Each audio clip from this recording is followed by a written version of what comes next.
Naam, tunawasalimuni popote mlipo wapenzi watazamaji wa Kibenge TV, huku tukitumainia kwamba mnaendelea vizuri, na hiyo ndio furaha yetu. Na basi tunawakaribisheni kusikiliza awamu hii ya matangazo ya habari za matukio ya kila siku kwa yale ambayo yanazidi kujiri katika mashariki mwa Jamhuri ya Kidemokrasia ya Kongo, sehemu ambayo hali ya kiusalama inazidi kufanya vichwa vya habari. Na tukianzia huko mkoani Kivu Kaskazini, ambako katika wilaya ya Masisi kumetokea ripoti za kukamatwa kwa mwanajeshi wa Rwanda. Mwanajeshi huyo anayejulikana kwa jina la Sigatarama Dieudonne anadai kuwa alitumwa na jeshi la ulinzi la Rwanda RDF katika operesheni inayolenga kurejesha amani na usalama mashariki mwa Jamhuri ya Kidemokrasia ya Kongo.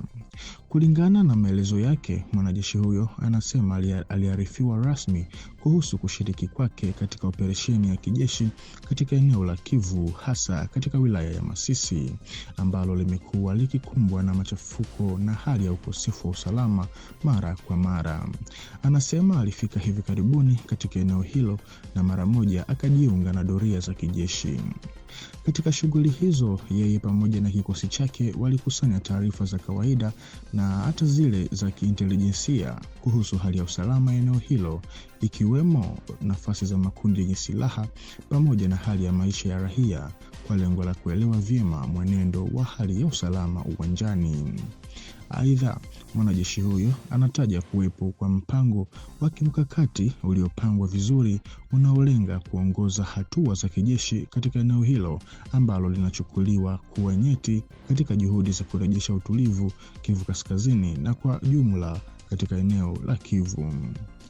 Na taarifa zingine kutoka uwanjani zinaonyesha kuwepo kwa harakati ama movement za kujiondoa kwa waasi wa AFC M23 wanaodaiwa kuungwa mkono na baadhi ya wanajeshi wa Rwanda RDF kutoka katika eneo la Bingi, makao makuu ya Sheferia Batangi katika wilaya ya Lubero huko mkoani Kivu Kaskazini. Kwa mujibu wa vyanzo mbalimbali vya ndani vinaweka wazi kuwa uondokaji huo unadaiwa kutokea hivi karibuni, ingawa hakuna tarehe rasmi iliyothibitishwa. Kijiji cha Bingi ambacho kina umuhimu wa kiutawala na kimkakati katika eneo hilo kinaonekana kuwa kimeachwa hatua kwa hatua na wapiganaji hao, hali iliyosababisha utulivu wa muda mfupi kupata kurejea katika eneo hilo. Hata hivyo, sababu halisi za hatua hiyo bado hazijafahamika kikamilifu.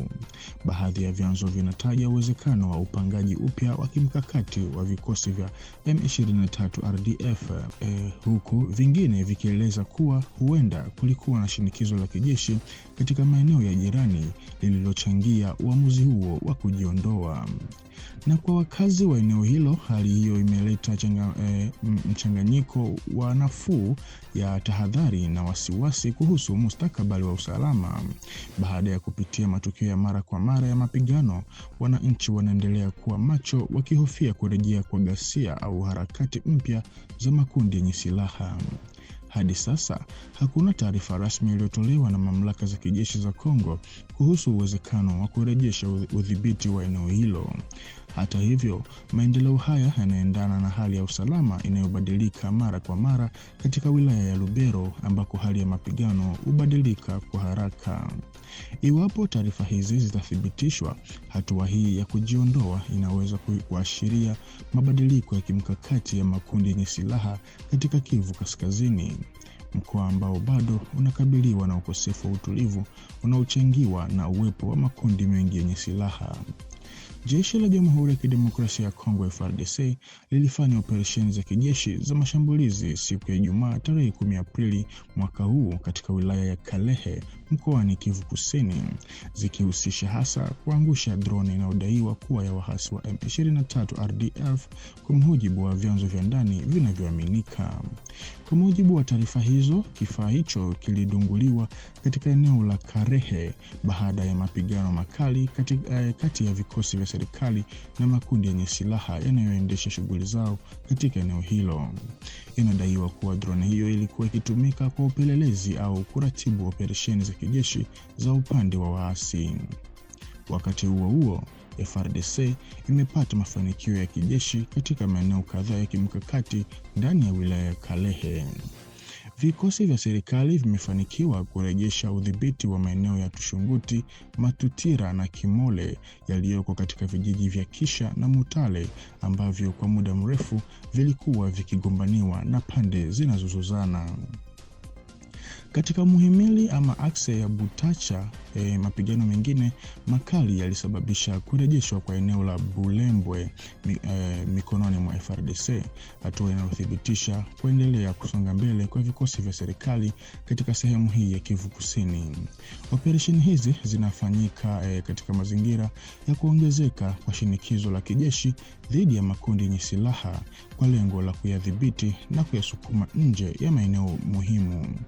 Pia zinaonyesha dhamira ya FARDC ya kurejesha udhibiti wa maeneo ya kimkakati na kulinda raia waliokumbwa na miezi kadhaa ya ukosefu wa usalama.